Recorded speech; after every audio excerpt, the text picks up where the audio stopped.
sa inyong lahat. Narito po muli ang programang Back to the Scriptures na maglilingkod sa inyo sa loob ng isang oras upang talakayin ang mga katotohanan mula sa banal na kasulatan. Ito po ang inyong lingkod na si Sister Sheila Torrio. Kasama po natin si Brother Ronald. Brother Ronald. Magandang gabi po sa inyo. Sana po ay pagpalain po kayo sa inyong pakikinig. Ganon din po, tayo naka-simulcast, Sister Sheila, dyan sa may Hingoog, no? Sa may bandang Mindanao, sa Northern Mindanao. Binabati ko kayo ng magandang gabi. Ito po ay naka-hook in tayo through HCBN, no? 104.7. Dyan po sa Hingoog. Binabati namin kayo ng magandang gabi. Sana po ay samahan nyo kami sa loob ng isang oras. Okay. At kung nais nyo pong magtanong, at open po ang ating linya, Brother Ronald. Maaari po kayong tumawag sa 631-2646. Ulitin ko po, 631-2646. Or mag-text po sa 0923-424-7330. Yan. Ayan. Sa ngayon po, ay babatiin po natin ang ating mga sponsors. Yung mga kapatid natin sa Qatar, Qatar SDA Church, Brother Ronald. Kasi kung wala sila, wala tayo. Correct. Sila Brother Jonathan Carpentero, Joey Fernandez, Edsel Batige, Jeremiah Flores Ostan, Joven Rada, Hazel Siladan, Leo Warike, Emerson Molina, Edward Carandang, Judith Claros, Chris Rumias, Christy Sampanga, Nick Difino, Rodel Pumikpik, at ang kapatid din natin, Brother Ronald, sa California, si Sister Perla. Yan. At yung mga kapatid natin sa Greece, ayaw nilang magpabanggit ng pangalan na, Brother. Tama. At ang Marquis Biscuits, syempre Brother Larry at Sister Evelyn Gubat. Okay, at bago po tayo magpatuloy, tayo po muna ay manalangin, Brother Ronald. Okay, sige, tayo po muna ay mag-pray. Maraming salamat sa inyo, dakila naming Diyos, sa inyo pong patuloy na patnubay at pagbasbas sa programang Back to the Scriptures. Narito po muli kami upang sa inyo ay maglingkod at magbigay puri. Nawa, Panginoon, maitaas namin ang inyong dakilang pangalan, ang iyong katotohanan, hindi ang aming sarili. At nawa, Lord, kaalinsabay nito ay pagpalain po ang aming mga tagapakinig sa gabing ito. Ito pong lahat ay aming dalangin sa pangalan ni Jesus. Amen. Amen. Okay. Amen. Ano ba ang ating paksa ngayon, Brother Ronald? Okay, Sister Sheila, maganda yung ating paksa kasi ito ay series, no? Continuation ito ng ating topic sa loob ng, ito yung pangatlo na actually. Ang title ng ating pong topic ay ang Sabat ayon sa Biblia at sa kasaysayan. Ang purpose ng ating topic, Sister Sheila, ay gusto nating ibahagi at i-share sa ating mga tagapakinig yung katotohanan tungkol sa Sabat. Kasi po, nakakalungkot man isipin, Sister Sheila, at mga kababayan, ay marami pong tao ang nagsasabi na hindi na daw mahalaga itong Sabat at hindi daw ito ang ipinangilin ng mga tunay ng Kristiyano matapos na ang Panginoong Jesucristo ay umakyat sa langit at hindi na raw ito ang pinangaral ng mga apostol. Kaya, trinace natin siya sa part 1 and part 2. Napatunayan natin, actually, itong nakaraan, sa part 2, ay atin pong ipinakita mismo ayon sa mga patotoo ng mga historians, mga church historians, kagaya sila Zozomen at si Socrates, na kung saan ay pinatunayan nila na until 4th century, Sister Sheila, until the 4th century, ay ang pangingili ng Sabat ay hindi ho naihinto ng mga tunay na mga anak ng Diyos sa buong kasaysayan. Akala kasi ng iba, after 1st century, immediately nag-transfer na, nag-shift na ng Sunday. Pero hindi nila namamalayan, lalo na yung mga tao na mga tagapakinig natin na hindi masyado familiar sa history. Ako kasi ang purpose ko kung bakit sinama ko yung history, kasi gusto kong ipakita mismo sa kasaysayan na hindi gawa-gawa natin ito. Para makita nila na mismo sa kasaysayan ay meron pong patotoo na ang mga unang Kristiyano mula pa sa Jerusalem, matapos nilang tumakas magiba yung Jerusalem ng AD 70, ay nagpatuloy ho sila sa pangingili ng araw ng Sabat. No, at meron nga tayong patotoo until the 4th century. Kaya po sa gabi nito ay ating itutuloy yung part 3. Kasi mga kaibigan, yung part 3 natin ngayon ay i-discuss natin yung ilan sa mga pangunahing mga referensya na ginagamit ng mga Sunday keepers to prove na yung mga early Christians, yung mga generation after ng mga apostol, Okay? During the 1st century, early part ng 2nd century, until the last part of 2nd century, may mga binabasa silang mga ebidensya at mga dokumento na nagpapatunay daw, kung tawagin na sila yung mga early church fathers, na ang araw po ng Sunday, ang kanila ng araw ng pagsamba. At hindi na daw Sabado. At yan ay lagi kong naririnig po yan, kapatid na Sheila, at sa ating mga taga-subaybay, doon lalo na sa mga apologists ng mga Sunday keeper, no? Mga Christian din sila. Kaya lang, nakakalungkot ay sa aking pagsusubaybay at pag-aaral dito sa paksa na ito, napansin ko na hindi ganun katibay ang mga ebidensya. Kaya sa gabing ito naman po ang isi-share natin sa ating mga kaibigan na nakikinig sa gabing ito. Siguro magandang simulan natin yung, magsimula tayo dito sa question, Sister Sheila, na yung nasa aklat ng Apokalipsis, yung ginagamit ng mga ilan na Sunday keeper, sabi nila, itong Apokalipsis chapter 1 verse 10, ito yung pahayag ni Apostol Juan, kung tutuusin. Ito ay pahayag ni Juan nung siya ay nasa isla ng Patmos. At na kung saan ay ganito ang sinasabi. Maganda siguro ay basahin natin to, Sister Sheila. Pakibasa nga po. Ako'y nasa espiritu ng araw ng Panginoon at narinig ko ang aking likuran, ang dakilang tinig na tulad ng isang pakakak. Okay, ito'y testimony ni Apostle John nung siya ay nasa isla ng Patmos, ay nabanggit niya dito na sabi niya, ako'y nasa espiritu ng araw ng Panginoon. Sa Lord's English Day. Bible, Lord's Day yan, ano? So pagka ito ay binasa ng mga Sunday keepers, sinasabi kagad nila, nagko-conclude kagad sila ng mabilisan. No, ayan, kita mo si Juan. After na magiba ang Jerusalem noong AD 70, di ba? Winasak ito ng Roman Empire.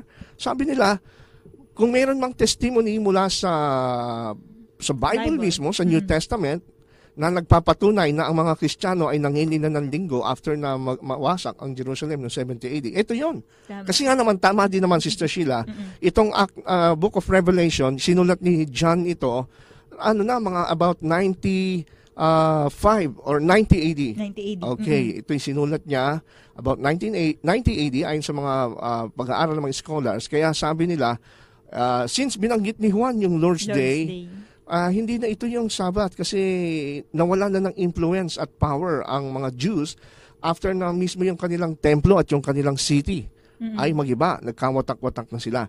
Pero ating susurin ito, mga kaibigan, kasi po ayaw ho siyempre natin na tayo ay maniniwala at madideceive, di ba? Wala naman siguro ho sa inyo, mga kaibigan, na gustong madaya o siyempre gusto natin yung paniniwala natin ay talagang katotohanan, ano? Hindi nakabatay sa haka-haka o kwento. Tsaka, Brother Ronald, tama nga naman, may point sila siguro dito. Sabi na, di sana, Sabbath ang ginamit na term. Bakit first time na? Yes. Bakit Lord's Day ang ginamit na term? Oo nga naman. Dito? Oo, hindi nga naman Sabbath. Kasi remember, si John ay isang Hudyo, isa ho siyang Jew, at isa sa mga apostol na kasama ng ating Panginoon sa kanyang pangangaral. Pero, pag-aralan natin yung conclusion sa point of view ng mga Sunday. Tingnan natin, ito ba'y Sunday o Sabado?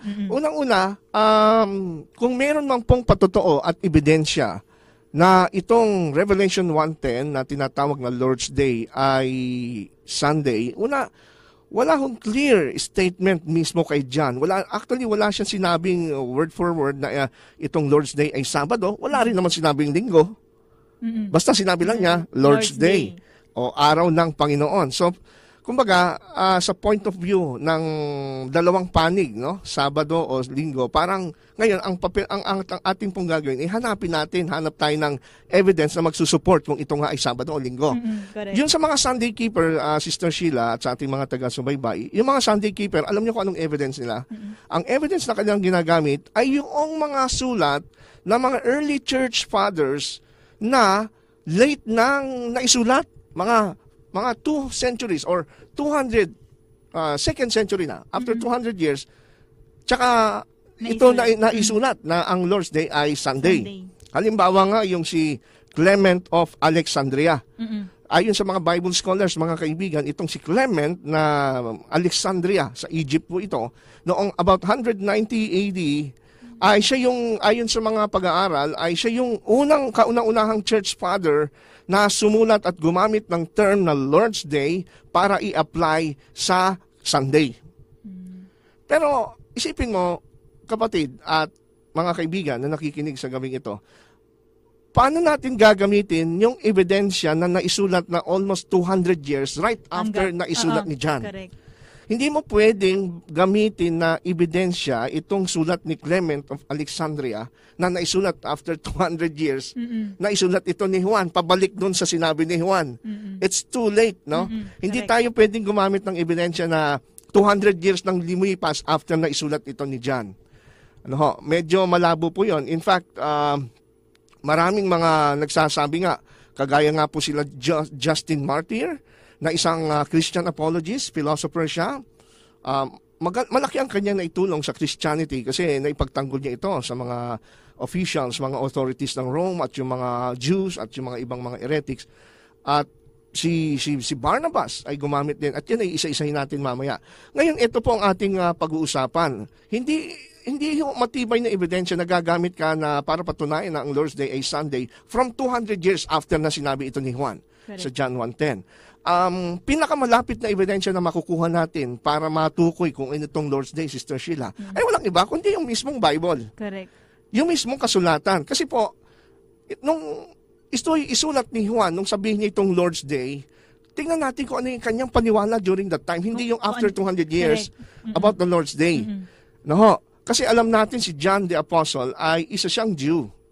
At bilang Hudyo, ay meron siyang idea tungkol sa Lord's Day, kung ano yung Lord's Day na sinasabi ron. For example, naniniwala ka ba, Sister Sheila, na si Apostol Juan ay alam niya kung ano yung Ten Commandments?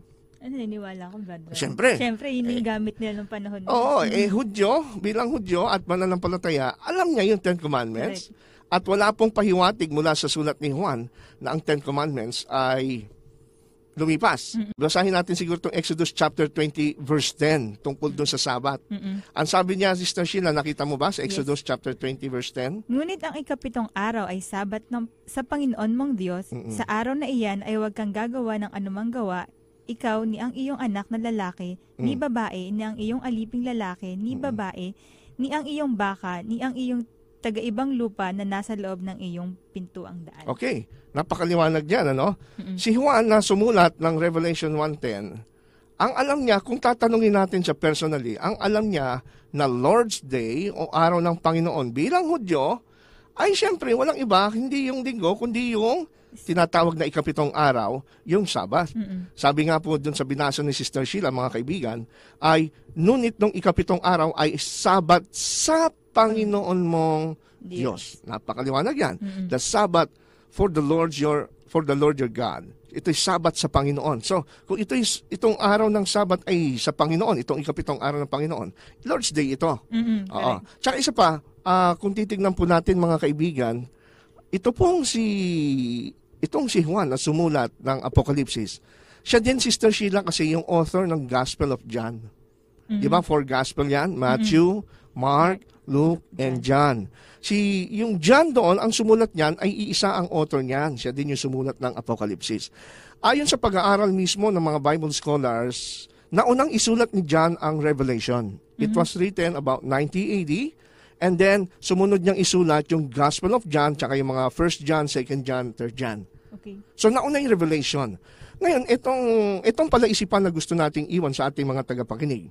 Kung sa paniwala ni Juan, ang Lord's Day ay Sunday, di tignan natin yung pangalawang sulat niya, yung Gospel of John. Balik tayo sa John. Pagka binasa natin, Sister Sheila, for example, yung John chapter 20, onwards, hayaan na natin yung mga tagapakinig, kayo mismo ang bumasa sa inyong Biblia. Kung mapapansin po ninyo, ang ginamit ni Juan to describe yung tinatawag na Sunday, hindi ho Sunday, hindi ho Lord's Day, kundi ang ginamit niya ay first day of the week. Siguro maganda babasahin ko ito yung John chapter 20 verse 1. Itong John chapter 20 verse 1, sinulat ito after nang sinulat niya yung 1:10 ng Revelation. At tingnan mo yung pagkakasabi ni Juan, nang unang araw nga ng Sanlinggo, ay naparoong maaga sa libingan si Maria Magdalena, samantalang madilim pa, at nakita ang bato na inalis na sa libingan. Anong sabi ni Juan? Nung unang araw ng Linggo, ang tawag niya doon sa linggo, ay unang araw ng Sanlinggo. Hindi niya sinabing noong araw ng Panginoon ay naparoong maaga sa libingan si Maria Magdalena o nung Lord's Day. So lumalabas ay hindi Sunday ang nasa isip ni Juan nung kanyang tukuyin yung Lord's Day. Kasi doon sa later writings niya, yung Gospel of John, hindi niya ginamit yung word na Lord's Day. Ang ginamit niya sa Sunday ay first day of the week. Correct. So, doon pa lang sa consistency, sa part na yun, makikita natin. Meron din binabanggit sa Old Testament. Alam natin si John familiar siya sa Old Testament bilang Hudyo. For example, sa Isaiah 58:13, Sister Sheila, ano ba yung tinatawag na Lord's Day ayon sa pananaw ng mga mananampalatayang Hudyo? Kung iyong iuurong ang iyong paa sa Sabat, sa paggawas ng iyong kalayawan sa aking banal na kaarawan, at iyong tawagin ang Sabat na kaluguran, at ang banal ng Panginoon na marangal, at iyong pararangalan na hindi kalalakad sa iyong mga sariling lakad, ni hahanap ng iyong sariling kalayawan, ni magsasalita ng iyong mga sariling salita. Ayan, kita nyo. Ano daw ho yung tinatawag na banal na kaarawan ng Panginoon? Ang tawag dito, ang Sister Sheila, yung Sabat, no? Ang liwanag, sinasabi ho mga kaibigan, na itong Sabat na ito ay huwag daw gagawa ng anumang kalayawan sa aking banal na kaarawan. Hindi niya sinabing sa banal na kaarawan ng mga Hudyo, kundi aking banal na kaarawan. Lord's Day talaga to. Ang banal ng Panginoon na marangal. Yan pa ang ginamit dun eh. Kaya nga di ba sa Mark 2:28, Sister Sheila, ang anak ng tao ay Panginoon din naman ng Sabat. So, wala na hong lilinaw pa ho sa mismong patutuon ng Biblia. Kaya ako'y naniniwala, Sister Sheila, the fact na itong mga Sunday keepers, ang ginagamit nila itong mga writings nila, mga early church father to prove that the Lord's Day is Sunday. Kasi wala kasi nila makita sa Bible. Hindi kagaya po ang mga Sabbath keepers, kagaya po namin mga Seventh-day Adventists, ay pag tinanong ho tayo, sa Biblia lang, hindi tayo lalabas, alin po ba yung Lord's Day na sinasabi ni Apostle John? Hindi ka nalalabas sa outside the extra-biblical writings. Mismo, sa loob mismo ng Biblia, ay sinasabi rin dito sa atin, from Old and New Testament, na wala hong ibang tinatawag po na araw na Panginoon o yung Lord's Day, kundi po yung ikapitong araw na kung tawagin po natin ay araw ng Sabat. At saka dapat yung definition nun, kukunin din natin kung dun sa pananaw nung nagsulat na yun. Exactly. Kung ano yung pananaw niya. So pag-isipan niyan mga kaibigan, ito po ay sa tulong ng Banal na Espiritu, ay ibinibigay namin sa inyo para po matulungan kayo mabuksan ng inyong isip tungkol sa katotohanan ito. No? So, yung paniniwala na Lord's Day ay hindi po ito linggo, ito po ay araw ng Sabat o araw ng Sabado. In fact, kung ang pagbabatay natin, Sister Sheila, ay outside the Bible reference, merong suporta tayong makikita mula din sa mga sulat ng mga early Christians. No? Alam nyo mga kaibigan, meron pong isang tinatawag tayo ng apocryphal book na outside the Bible na kung tawagin ay the Acts of the Holy Apostle and Evangelist John. Ito'y ito yung history ng buhay ni Juan. Ito na yung kwento ng buhay ni Juan. At alam nyo ba, doon sa volume 16 nitong the Acts of the Holy Apostle and Evangelist John, ay merong ganitong sinasabi kung ano yung Lord's Day. Nakita mo ba, Sister Sheila? Ito, sabi rito, on the seventh day, on the seventh day, it being the Lord's day, he said to them, now it is time for me also to partake of food. Okay. Itong binasa ko namin, ito'y wala sa Bible. Correct. Kasi yung mga Sunday keepers, madalas silang kumuha ng suporta from outside the Bible para to prove yung Sunday. So, hindi rin pala lahat ng outside the Bible source ay sumusuporta sa kanila. Kasi mismo dito talambuhay ni Juan eh. Oo. Mismo ito sa talambuhay, no? Sa ni Juan, mismo si Juan ang sabi niya, on the seventh day, it being the Lord's day.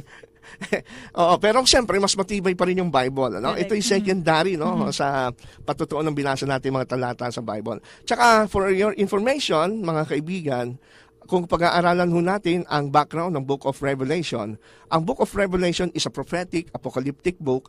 Alam po ba ninyo na more than 80% ng kanya pong mga images, yung mga visions, yung mga tinatawag nating mga objects and mga figures, yung mga symbols, kinuha mostly sa Old Testament. Kung mapapansin niyo yan, mga kaibigan, no? Yung mga imagery sa, halimbawa, yung Euphrates, binanggit yan sa Revelation. Di ba? Babylon, binanggit din yan sa Revelation. So, kaya po, ayon sa mga Bible scholars, itong Book of Revelation, immersed in Old Testament language and imagery. Kaya kung itong Book of Revelation ay hango majority from the Old Testament, at sa Old Testament, ang kinikilalang Lord's Day ay Sabbath. Wala na ho tayong pwede pang idahilan para hindi ho tanggapin na ang Lord's Day sa Revelation 1:10 ay Sabbath na 7th day. Hindi ito linggo. Correct. Sana po ay maunawaan yan, mga kapatid at mga kaibigan. Ngayon, dumako tayo dito sa pangalawang document na ginagamit ng mga Sunday keepers. Para patunayan daw na yung mga early Christians ay Sunday keeper na. Mga kaibigan. Ito pong tinatawag na document ay yung the Didache. Didache. Ito ay Greek word na ang ibig sabihin ay teachings. Itong Didache, ito ay sinulat about the 2nd century. Ito ay, Sister Sheila, ang Didache, ito ay sinulat ng mga early Christians as a church manual, parang organizational guide ba? Church manual ng mga early Christians. Hindi naman nagpakilala at hindi naman natin kilala kung sino ang author nito. Ngayon, itong mga Sunday keepers na mga kaibigan natin, ginagamit nila yung nasa chapter 14 verse 1 ng Didache. Pakibasa mo nga yan, Sister Sheila. On the sacred day of the Lord, come together and break bread and give thanks. Okay. Pansinin natin, merong binanggit diyan na on the sacred day of the Lord, come together, break bread, and give thanks. Sabi ng mga Sunday keepers, kita nyo na, yung day of the Lord, this is Sunday, ang utos ng church manual during the early part ng mga Christians ay kayo ay magtipon, mag-gather kayo, at magputol-putol ng tinapay at magpasalamat. Yung kasing word na break bread or breaking bread, ay technical term, naging technical term ito, Sister Sheila, dun sa tinatawag na Eucharist o yung Lord's Supper, communion, o yung Santa Cena. So, pagka ang isang Sunday keeper ay mabasa itong statement na ito from the Didache, ang isipin niya, kita mo na, noon pala mga Christians talaga, they keep Sunday. Oo. Pero pag-aralan ho natin ng mas malalim, no? Kasi ayaw siyempre natin na maloloko tayo at madadaya tayo sa mga ganitong statement. Kung atin pong pag-aaralan sa yung talagang Greek text nitong Didache, kasi Greek, original Greek. Itinranslate na lang to on the sacred day of the Lord. Sa Greek ay ganito nakasulat, kata Kuriakin di Kurio sunaxtentes kalasate arton kay Eucharistesate. Ibig sabihin ng Eucharist. Anong ibig sabihin nito? Kung papansinin natin sa Greek, lalo na yung mga marunong sa Greek, ay wala ho rito yung word na sacred day. Sa English translation, ba't paano naging sacred day? Pag word per word. Oo. Pag word for word natin, Sister Sheila, ang nakalagay talaga sa Greek, wala yung day. Ang nakalagay doon, on the Lords of the Lord, assemble, break bread, and hold Eucharist. On the Lords of the Lord. Wala doon yung Greek word na hemeran.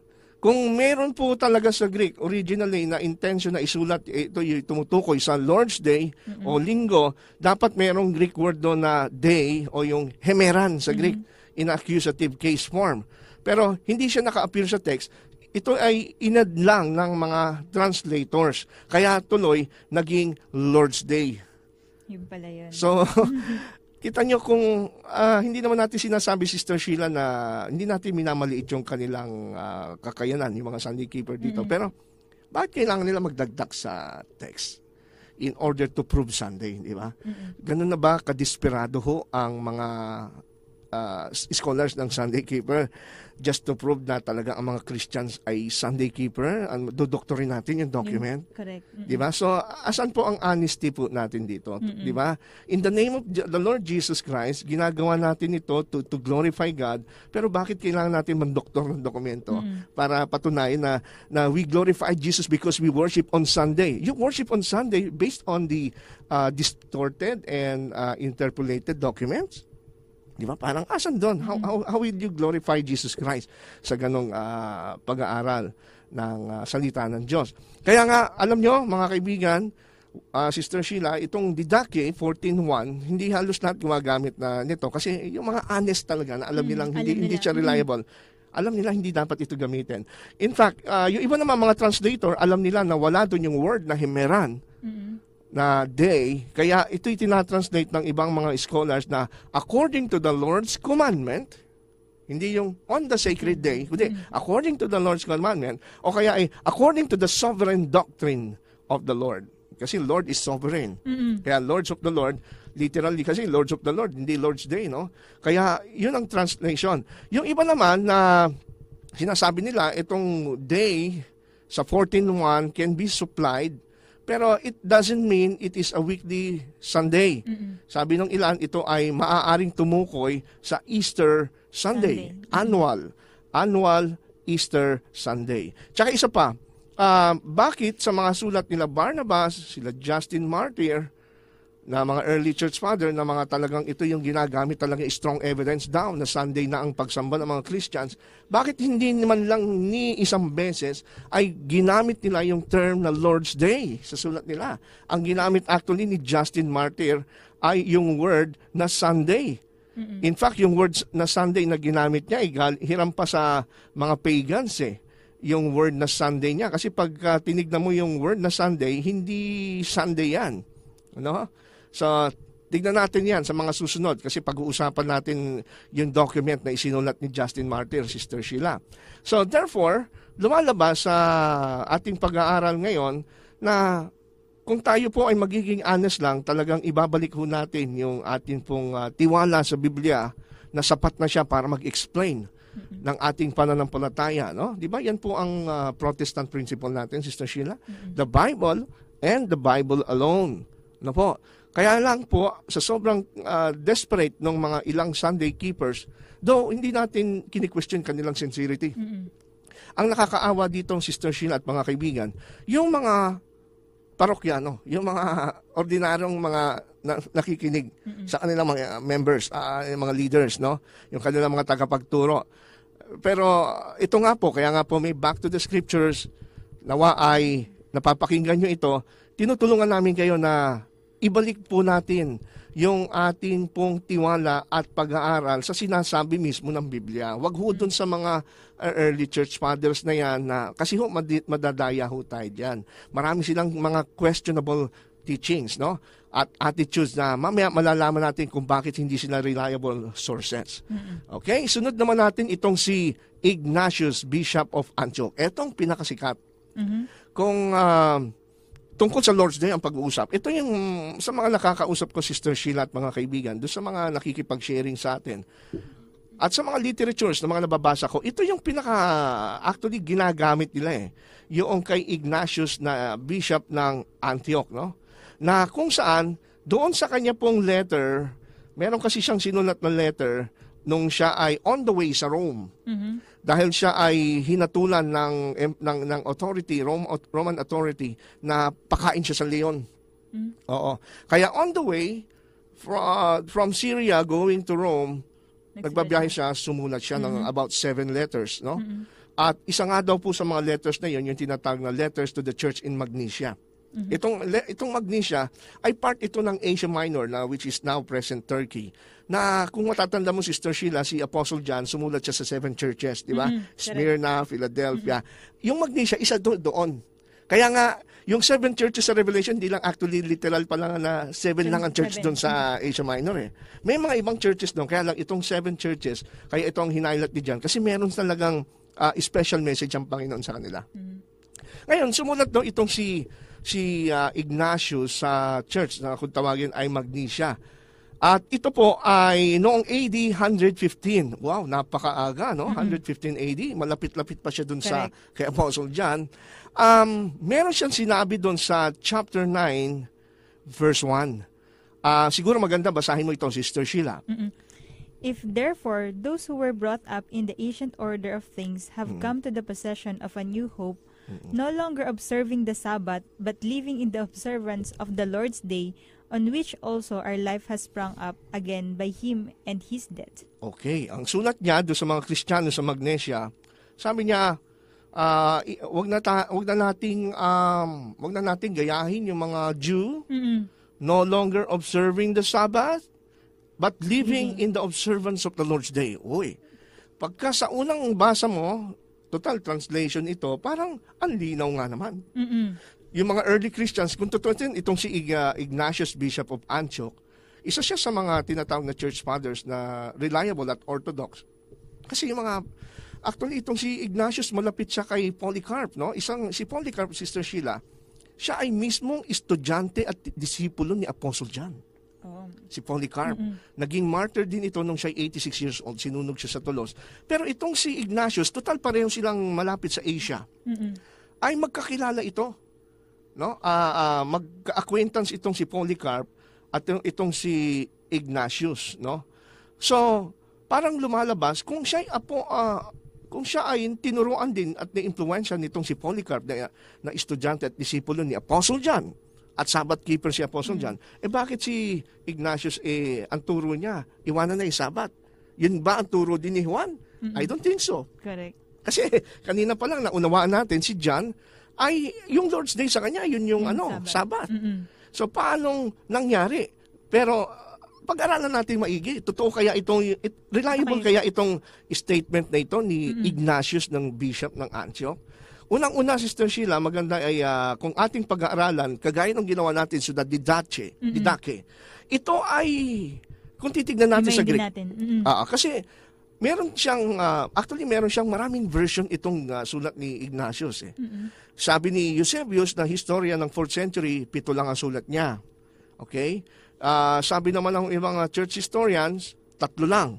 Lalo na yung Syriac version, 3 lang ang kanyang letters. Yung during the time of Reformation, ang sabi na 15 daw ang kanyang letters. So alin kaya ang totoo doon? Meron pa nga akong copy ng early church fathers na Catholic edition.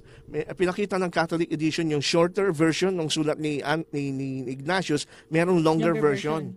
Oo. Mamaya iliwanagin natin kung ano yung shorter at longer version na yan. Pero tingnan natin yung Greek text nung sulat na ito ni Ignatius sa the Magnesians, no, yung binasa natin. Meron kasi binabanggit nga na no longer observing the Sabbath but living in the observance of Lord's Day. So parang hindi na tayo dapat manginin ng Sabbath kundi araw na ng linggo. Pag tinignan natin sa Greek version, ang nakalagay pala ay ganito: Meketi sabbatizontes alakata kuriaken zontes. Ano ho ibig sabihin ito? Sa Greek pala, Sister Sheila, pag literal mong translate ito, no longer sabbatizing, but living according to the Lord's. Ano napansin mo? Wala yung word na day na naman. Wala na naman yung Greek hemeran in accusative case sa original text. Pero sa translation, both Protestant and Catholic edition ng sulat ni Ignatius, merong day. Sinupplied ng mga translator para palabasin nila na suporta ito sa araw ng linggo.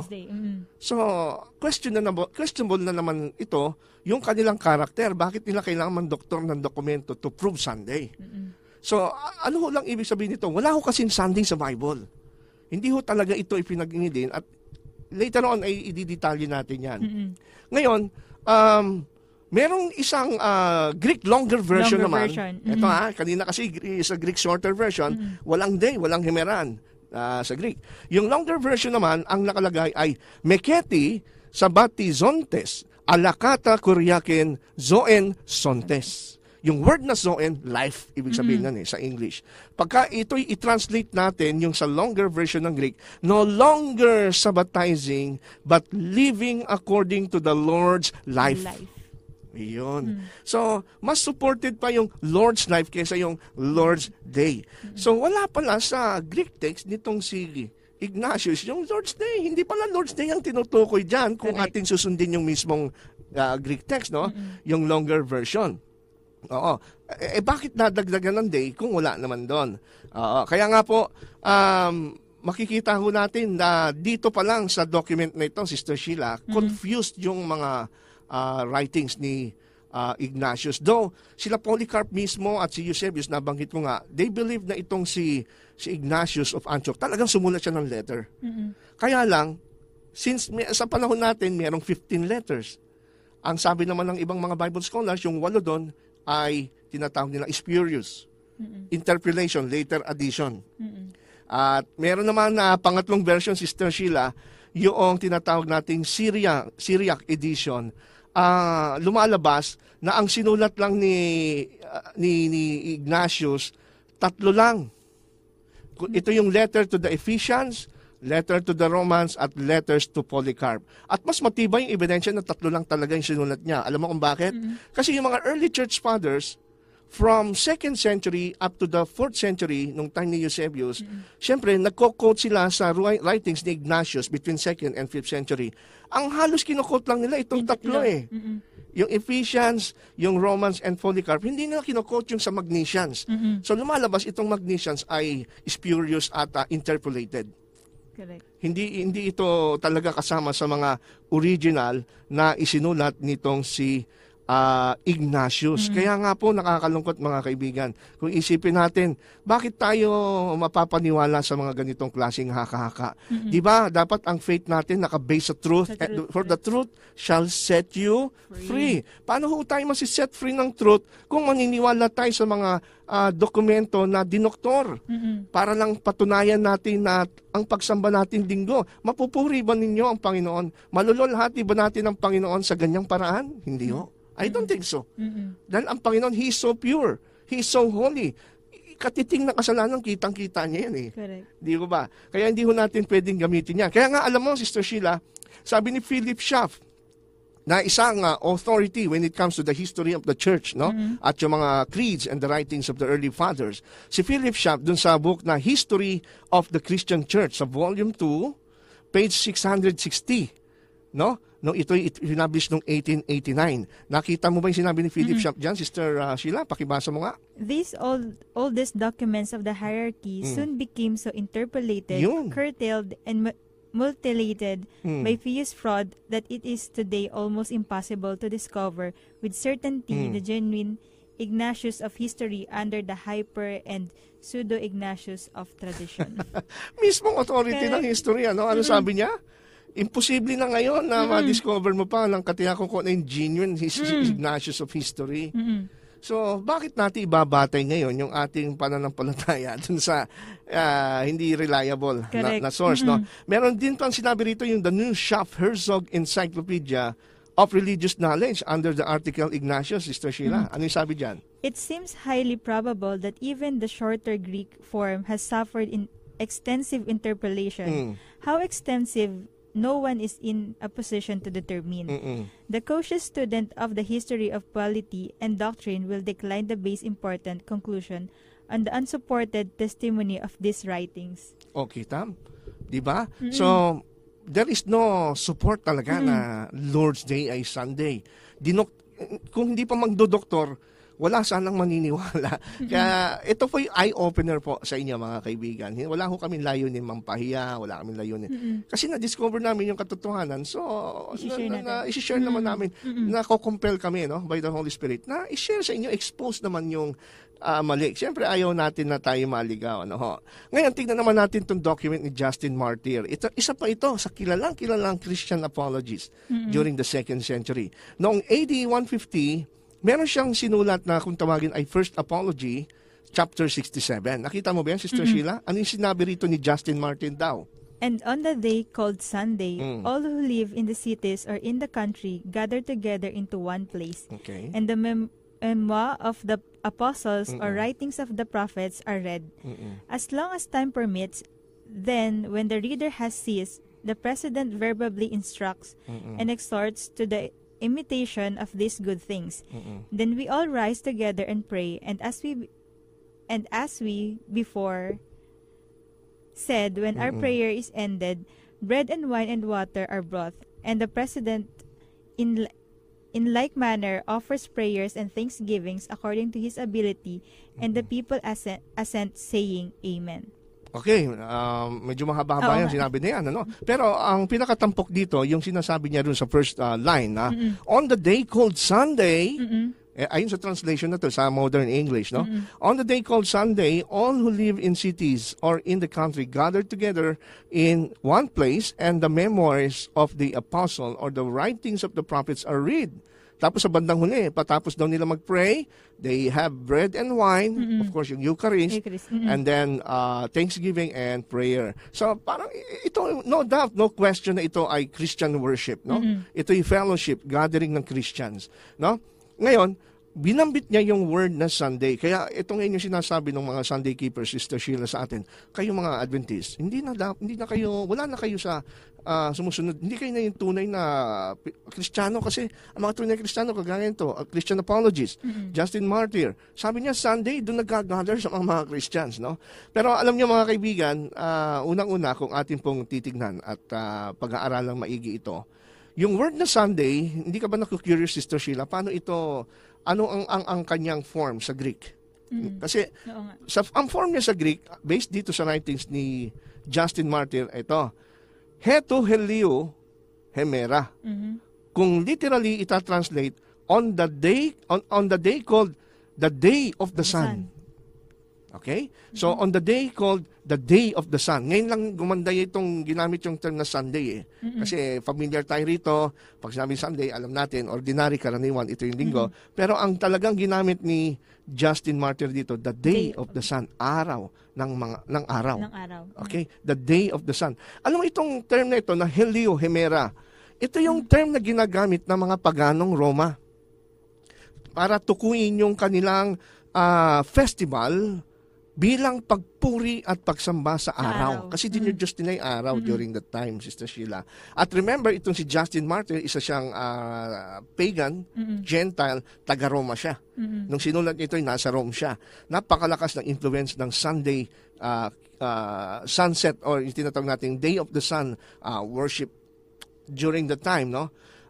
Remember, hindi pa rin natin pwedeng gamitin na batayan itong sulat ni Justin Martyr. Alam mo kung bakit, Sister Sheila? Unang-una, si Justin Martyr ay meron siyang tinatawag na spirit na anti-Semitism. Against siya sa mga Jews. Okay? Siya ay under influence ng tinatawag nating ng kultura. Kasi during this time, during the 2nd century, Sister Sheila, especially nung 135 AD, during the time ni Emperor Hadrian, ay binan yung religion ng Judaism kasi lagi silang nagre-revolt, lagi silang nag-aalsa, nagre-revolt, nanggugulo laban sa Rome. So, nung si Emperor Hadrian, 135 onwards, binan niya yung religion ng Judaism. Doon nga ay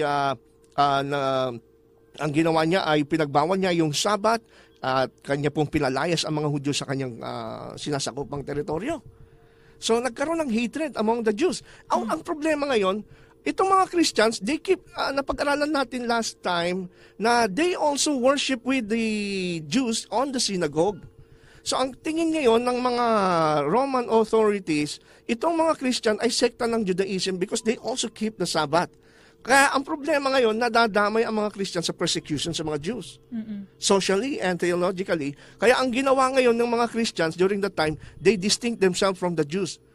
Isa ito si Justin Martyr na gusto niyang ipakilala sa mga otoridad ng mga Roman na hindi siya kagaya ng mga Hudyo. They are distinct and separate from the Jews. That's why inaalis niya yung idea na they keep the Sabbath.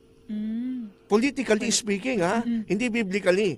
Kaya nga, may mga statement si Justin Martyr, kung mapapansin po ninyo, na sa kanyang concept, mali nga yung concept nga niya ng pagbibigay ng Sabat sa mga Hudyo during the time of Moses. Dito sa sulat niya kay Trypho, no? Apology, Justin's apology to Trypho. Si Trypho ay isang Hudyong apologist ito. Ang sabi niya dito sa dialogue with Trypho sa chapter 18. Sabi rito, we too would observe your circumcision of the flesh, your Sabbath days, and in a word, all your festivals, if we were not aware of the reason why they were imposed upon you, namely because of your sins and the hardness of your heart. So sabi niya, kami sana, pwede kami manginin, mag-circumcise, manginin ng Sabbath at ng inyong festival. Kaya lang nalaman namin na kaya pala binigay sa inyo to ng Diyos yung Sabat na ito, kagaya ng Sabat, pagtutuli. Dahil kayo makasalanan, matigas ang inyong puso. Yun ang kanyang sabi doon kay Jew, no? Sa Jew na si Trypho. Ito pa ang sabi niya sa ganun din, sa Dialogue chapter 16, verse 1. The custom of circumcising the flesh handed down from Abraham was given to you as a distinguishing mark to set you off from other nations and from us Christians. The purpose of this was that you and you only might suffer the afflictions that are now justly yours. So lumalabas para kay Justin Martyr, makikita mo yung spirit niya, galit siya sa mga Hudyo. Na sabi niya, itong Sabat at yung mga kautusan na ito, binigay sa inyo kasi matigas ang ulo nyo, tsaka ito ay palatandaan na kayo ay pinarurusahan ng Diyos. So para kay Justin Martyr, ang Sabat tsaka yung mga commandments ng Panginoon, hindi ito blessing sa mga Diyos, kundi ito'y parusa. It is punishment for the Jews. Alam nyo, kahit naman yung mga Sunday keepers, hindi naman ganyan ang paliwanag nila. Ngayon, hindi nga tinatanggap itong paliwanag ni Justin Martyr na mga Bible scholars, no? Na kaya binigay yung Sabat dahil parusa. Wala nga ngayon naniniwalang ganyan. Walang naniniwala. So therefore, yung advocacy ni Justin Martyr na iwanan ng Sabat and to uplift Sunday, hindi based sa tinatawag nating tamang turo o aral. Meron palang halong personal. May halong anti-Semitism. Kaya nga lumalabas dito kay Justin Martyr, ang Diyos na kilala ni Justin Martyr ay meron tinatawag na racial discrimination. Kasi kaya daw binigay yung ganyang mga festival, circumcision, para daw i-distinguishing mark na pinarusahan sila, yung mga Hudyo dahil sa pagiging Hudyo nila, katigasan ng ulo nila. So lumalabas na ang Diyos pala ganon, may favoritism based on race. At lumalabas din sa kanya na ito palang mga Christians na ito ay nagbibigay ng mga ordinance with a negative purpose para lang parusahan sila. Hindi naman yun ang purpose ng Sabat Di ba binasa mo na kanina sa Isaiah 58:13? Di ba binigay niya ang Sabat, aking araw ito. Kung itong Sabat ay palatandaan ng parusa at ang Diyos nangili ng Sabat, di parang ang Diyos din ay may parusa. Correct. Di ba? So kaya wala akong tumatanggap, kaya hindi rin natin pwedeng pagbatayan itong sinasabi ni Justin Martyr tungkol sa pangingili ng araw ng Linggo. No? Kaya ano pong gusto lamang patunayan nitong sinabi ni Justin Martyr na ito? Ano po lamang ang gustong sabihin nito? Bakit niya dinidegrade ang Sabat at pinopropose niya yung new day of worship? Bakit kaya? Kasi po, ito lamang ang tanging paraan na magagawa ni Justin Martyr para po mapatunayan niya sa mga Roman authorities na umuusig sa mga Christians at mga Jews na hindi sila kasama ng mga Hudyo. So they changed the day of worship to Sunday. Not because of theology, not because of truth, but because social and political reason. I-discuss natin yan sa mga susunod. Kaya nga dito, Sister Sheila, merong sulat din si Justin Martyr, no? Yung apology niya, ito'y sinulat niya sa Emperor ng Rome na si Antoninus Pius.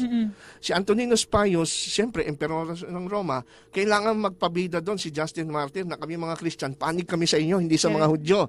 Kaya nga, di ba, doon sa kanya sulat, doon sa Apology 67, on the day which is called Sunday, ginamit ulit niya doon yung Helio Legomene Hemera, we have a common assembly, and of all who live in the cities or in the outlying districts, and the memories of apostles and the teachings of the prophets are read as long as there is time. Bakit niya dinidiin? In fact, nabanggit natin kanina, ginamit niya yung term ng mga pagano, no? Yung tinatawag natin Helio Hemera. No? Yung the day of the sun. Kasi pag naririnig yan ng mga Roman authorities, wow, mabango sa kanila yung term na yan Day of the Sun. Tapos parang si Justin Martyr pinagtatanggol pa yun against the Jew. So nagpapapogi point siya sa mga Roman authorities. Hindi dahil sa, yun ang totoo, na Sunday talaga ang turo ng Biblia. May halong politika dyan. Kaya hindi pwedeng gamitin itong sulat ni Justin Martyr tungkol sa bagay na yan. Kaya po, bandang huli, ito si Barnabas. Siguro ihabol natin ito. Marami pa tayong oras. Itong the Epistle of Barnabas, isinulat naman ito between 130 AD to 138 AD. Hindi rin reliable to. Si Barnabas ay taga Alexandria, Egypt. Alam nyo, mga kaibigan, kung meron po kayong background sa history, ang Alexandrian Christians, ang kanilang interpretation ng Bible ay hindi valid. Gumagamit sila ng tinatawag, Sister Sheila, na allegorical method of interpretation. Ano ba yung allegorical method of interpretation?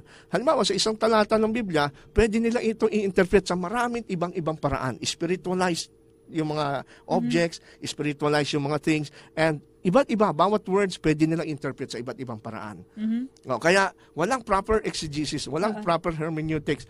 Ang problema ngayon, itong si Barnabas sa kanyang sulat, binanggit niya yung tungkol sa Sunday, tinawag niya itong 8th day. Ang paniwala ni Barnabas, bagaman siya ay Hudyo from Alexandria, sinasabi niya, ang Sabat, binigayan sa mga Hudyo, pero hindi para tuparin nila, kundi para ipakita sa kanila na ang totoong Sabat si Jesus, at darating ang time na siya ay, pag siya ay naghari na, when Jesus become king, at siya ay magbibigay ng totoong rest, Sabbath rest. Ang tinutukoy niya dito yung millennial Sabbath. Kaya daw yung binigay ng Diyos sa Sabbath, hindi raw intention ng Diyos na tuparin ito ng mga Hudyo. Wala namang ganong theology. Symbolical lang yun. Oo, symbolical lang yun ng rest na ibibigay ni Kristo during 1,000 years.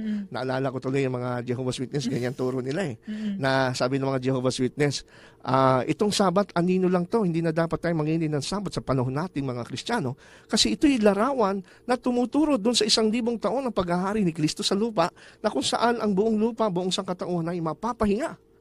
Kaya lang ang tanong, para ho mangyari yung sinasabi nila, kailangan matupad muna ngayon at dumating na yung 1,000 taon na paghahari ni Kristo. Para mawala niya yung Sabat. Correct. Kaso, ang tanong, dumating na ba?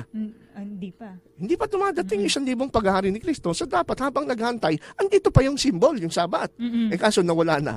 That's the problem. Kaya yung interpretation na ganon, na ang Sabbath, it represents the millennium, 1,000-year reign of Christ, ayun po ay based sa allegorical method of interpretation, Sister Sheila. Wala pong based sa Bible yon. Kaya nga po, itong epistle ni Barnabas ay hindi ho talaga ito reliable din. No, hindi rin reliable. In fact, itong si Barnabas, hindi siya yung Barnabas sa Bible. Pseudonym ito, no? Kasi ito sinulat 2nd century. Yung Barnabas na kasama ni Paul, 1st century yun Correct. So, this is not even a reliable. Tinawag niya rin ang Sabbath na 8th day. Oo.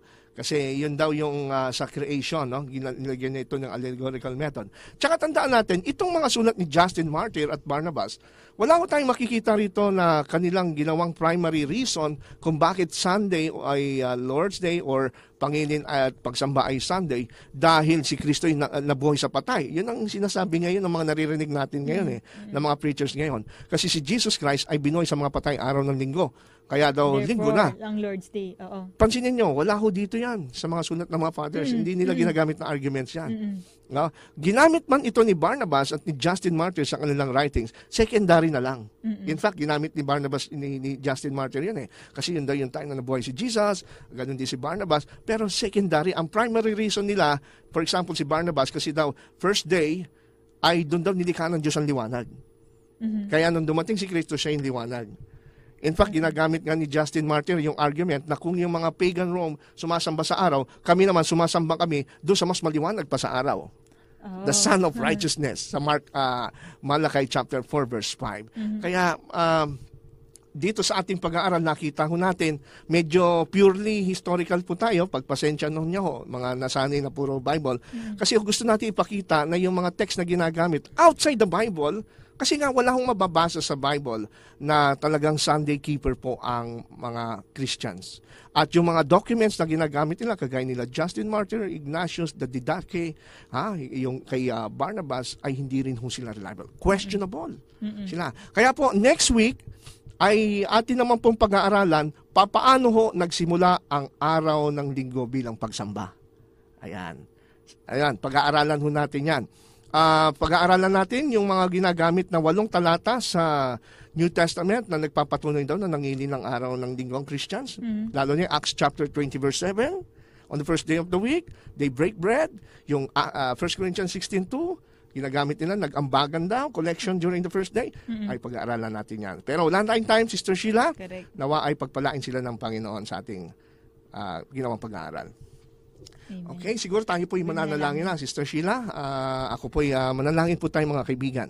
Maraming salamat, Panginoon, sa gabing ito. Muli po ang programang Back to the Scriptures ay pumupuri sa inyo at nagpapasalamat sapagkat napakabuti po ninyo, Panginoon. Salamat po sa katotohanan na amin natutunan ngayon. Sana, Lord, tulungan niyo pong mabuksan ang isip ng mga taong makapakinig nito at sa mga kapakinig pa sa aming recorded video na i-upload namin sa YouTube. Sana, Lord, ito ay maging daan para po malaman nila na mayroong isang Diyos na katotohanan na kagaya ninyo. Itong lahat ay aming dalangin sa matamis na pangalan ng anak na si Kristo Jesus. Amen. Amen. So kami po ay muli nagpapaalam pansamantala ang programang Back to the Scriptures. Ito po ang inyong lingkod, Brother Ronald Obidos. Kasama po si... Brother Sheila. Oh, Brother. Sister Sheila. Sister Sheila. Namiss ko si Brother Robert. Oo nga. At kami po ay nagbibigay sa inyo na nawa ay pagpalain kayo ng Panginoon. Kung nais nyo pong magsuporta sa gawain ito, makikita nyo po sa aming website ang aming pong bank account. Punta lang ho kayo sa aming website, backtothescripturesministry.webs.com. Ulitin ko po, www.backtothescripturesministry.webs.com. At ang ating Facebook page, Brother Yeah, Ronald. Facebook. Punta ko kayo sa aming Facebook page. Magandang gabi at God bless you all.